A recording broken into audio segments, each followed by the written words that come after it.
KKR is cooked, पूरी अच्छी तरह से कुक हो चुके हैं। इनका टॉप ऑर्डर में भाई शांति ही नहीं है। अजिंक्य रहाणे साहब इंटरव्यू में कहते हैं कि मेरे को स्ट्राइक रेट इंप्रूव करना है, मैं इंप्रूव स्ट्राइक रेट से खेल रहा हूँ, लेकिन भैया रन भी तो बनाने हैं। हर बार एक बॉल में 2 रन पे आउट हो जाओगे तो उसमें स्ट्राइक रेट तो बढ़ जाएगा, लेकिन फिर ओवरऑल तो नाश हो जाएगा ना टीम का। वही हो रहा है केकेआर के साथ, कुछ नई बात नहीं है, वही पुरानी बात जो हर मैच में रिपीट होती हुई आ रही है। आएंगे, खेलेंगे, कोलैप्स होंगे, चले जाएंगे। वेल, कैमरन ग्रीन ने अच्छा खेला, हालांकि स्टार्टिंग बहुत बेकार थी कैमरन ग्रीन की भी। लगभग 26-27 बॉल तक भी 100 का स्ट्राइक रेट था, लेकिन उसके बाद जाके कवर अप बहुत तगड़ा करा कैमरन ग्रीन ने, तो वो काफ़ी अच्छी चीज़ थी केकेआर के लिए। एक प्लेयर तो एटलीस्ट फॉर्म में आ रहा है, लेकिन जब तक टीम आएगी तब तक तो आईपीएल खत्म हो गया, अगला आईपीएल भी खत्म हो जाएगा ऐसा लग रहा है। यार एक बात बताओ, चलो मान लिया तुम्हारे 3-4 प्लेयर इंजर्ड हैं, अनअवेलेबल हैं, कंट्रोवर्सी की वजह से नहीं खेल पा रहे हैं, वो चीज़ सब अलग है, ठीक है, वो सब मैंने मान लिया।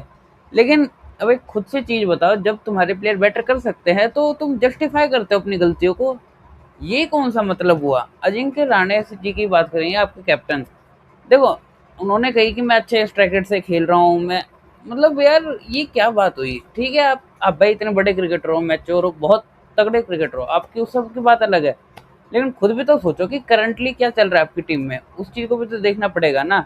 अगर आप ऐसे स्ट्राइक रेट गाते रहोगे और भाई रन तो कुछ बन नहीं रहे किसी के भी, तो इसमें तो नाश ही है टीम का। तो कैमरन ग्रीन का भी यूँ लगा लो, आज ये स्कोर बन गया कैमरन ग्रीन की वजह से, वरना कैमरन ग्रीन भी काफ़ी जल्दी आउट हो गए थे। कैच ड्रॉप हुई थी नहीं, चांसेस वगैरह बने थे बीच में काफ़ी ज़्यादा, जैसे एक रिव्यू लिया था उसमें कैमरन ग्रीन बचे थे, जो सिराज की बॉल थी शायद से, बाउंसर सी थी, वो ग्लव के पास से गई थी, वहाँ पे बचे थे। उसके बाद एक एलबीडब्ल्यू में बचे थे, तो वो भी इनिंग बिल्कुल संभल संभल के जैसे तैसे करके हुई थी, लेकिन उसके बाद चली गई थी। तो देखो इसमें कोई फायदा नहीं है केकेआर का, मान जाओ बात, चुपचाप जरा अच्छे से खेल लो, एक स्ट्रेटेजी पे टिक जाओ। पिछले मैच में इन्होंने नारायण से ओपनिंग कराई थी, इस मैच में नारायण को नंबर 9 पे भेज दिया।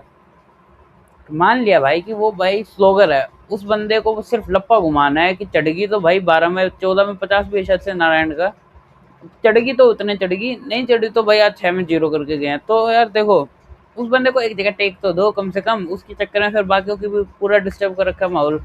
एक बंदे की ओपनिंग ही फिक्स नहीं है, कभी किसी को भेज देते हैं टॉप ऑर्डर में, कभी किसी को नीचे भेज देते हैं।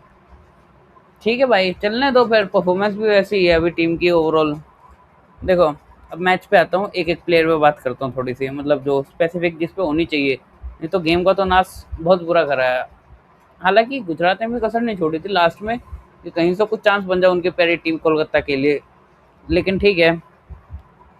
देखो सबसे पहले आते हैं अपने अपने अपने टिम साइफर्ट पे। 14 बॉल 19 रन, ना बहुत ज़्यादा तेज स्ट्राइक रेट था, लेकिन इनिंग भी काफ़ी बड़ी नहीं हो पाई, बिल्कुल ख़त्म।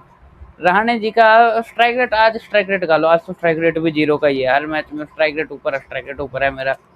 यार क्या मतलब होता है भाई, आप इतना बढ़िया प्लेयर होके ऐसी बात करते हो, फिर ये होता है।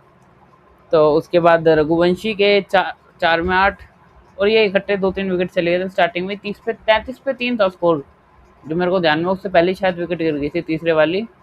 तो उसके बाद कैमरन ग्रीन पे बात कर लिया, 55 में 80 करे हैं बंदे ने, और रोमन पावल 20 में 27 करे हैं। जिस टाइम पे कैमरन ग्रीन काफ़ी टाइम ले रहे थे, उस टाइम पे पावल ने सही स्कोर करा था, उस टाइम पे थोड़े छक्के वगैरह भी मारे थे स्पिनर्स पे शायद से, या पेसर पे, याद नहीं आ रहा मेरे को, लेकिन हाँ उस टाइम कैमरन रोमन पावल ने अच्छा स्कोर किया था। और उसके बाद अपने अनुकूल रॉय जी, 9 रन 7 बॉलों में। एंड देन रिंकू सिंह, भाई रिंकू सिंह का भी टाइम बहुत बेकार चल रहा है। मैं यही तो कह रहा हूँ कि भाई जब आपकी टीम के आधे प्लेयर आउट ऑफ फॉर्म है, आधे प्लेयर अवेलेबल नहीं है, उस टाइम पे भी ऐसे एक्सपेरिमेंटल चीज़ करते हो, किसी को टॉप ऑर्डर में भेज के फिर नीचे ले आना, कभी कुछ कर देना, या फिर स्ट्राइक रेट चिल्लाना, तो ऑब्वियस सी बात है। हाँ काफ़ी अच्छे रिलायबल प्लेयर हैं रिंकू आपकी टीम के, लेकिन वही चीज़ है ना कि आप और चीज़ भी तो देखो ज़रा। और फिर रमनदीप 8 में 17 फिनिशिंग के टाइम पे आए थे, लगभग शायद से 18वें ओवर के आसपास, 19वें नहीं 17वें 18वें ओवर के आसपास आए थे। और फिर 5 में 0 सुनील नारायण और कार्तिक त्यागी, 6 रन 4 बॉलों में। एक छक्का मारा था वैसे वो लप्पे पे चढ़ गई थी, वो अच्छा भला ओवर डाला था, 19वां ही था। 1 रन आया था पूरे ओवर में, फिर लास्ट वो ओवर की लास्ट बॉल पे छक्का चिपक गया था वो प्यारा सा। और फिर टाइटंस की तरफ से शुभमन गिल ने काफ़ी अच्छा खेला, 86 रन बनाए 50 बॉलों में, सेंचुरी रह गया। देखो गिल के पेरेंट्स भी आ रखे थे, जो मम्मी पापा दोनों आ रखे थे गिल के, और शायद वो सेंचुरी के ही चक्कर में थे, लेकिन गिल जी बैट स्लाइस हो गया यार गिल का। जिस टाइम पे शॉट मारा ना, वो पॉइंट की तरफ था शॉट, तो उस टाइम पे बैट हाथ में ही घूम गया और मिडल भी नहीं हुई, तो उस चक्कर में, और कैच भी काफ़ी अच्छी पकड़ी थी ग्रीन ने शुभमन गिल की।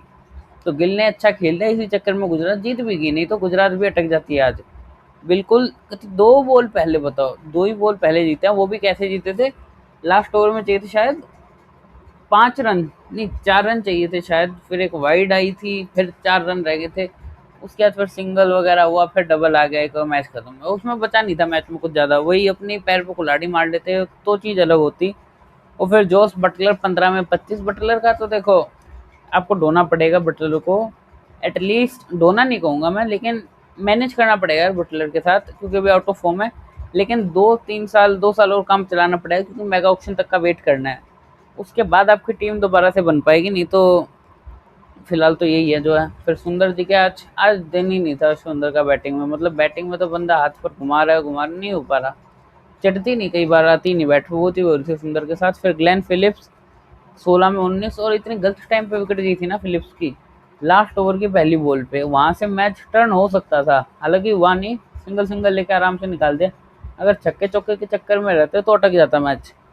उसके बाद राहुल तेवतिया ने और शाहरुख खान ने लास्ट में फिनिश किया गेम को। तो इस मैच में इतना ही।